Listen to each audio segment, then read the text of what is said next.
లక్ష్మి, ఏంటి కుర్చీలోనే నిద్రపోతున్నావా? ఏదో ఆలోచిస్తూ అంతే నిద్రపోయానండి. అంతలా ఏం ఆలోచిస్తున్నావురా? మన హర్ష గురించండి. నువ్వు బలేదానివి లక్ష్మి. వాడింట్లో ఉన్నప్పుడేమో పాము ముంగిసలా కొట్టుకుంటారు. ఆయన ఊరెళ్తే వాడి గురించే ఆలోచిస్తావు. అదే నాకు అర్థం కావట్లేదండి. నాకు అర్థమైందిరా.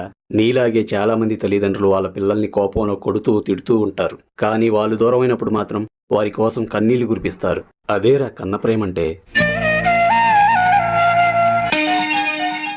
ఏమండి, ఇక నాకు తెలిసి వచ్చింది. వాణ్ణి రమ్మని పిలవరా ప్లీజ్. వాడు వెళ్ళేటప్పుడు కనీసం ఒక బాయ్ చెప్పలేని నువ్వు ఇప్పుడు నన్ను బ్రతిమలాడడంలో అర్థం లేదు. నువ్వే ఫోన్ చేసి రమ్మని పిలువు. నేనా? ఏ తప్పేముంది?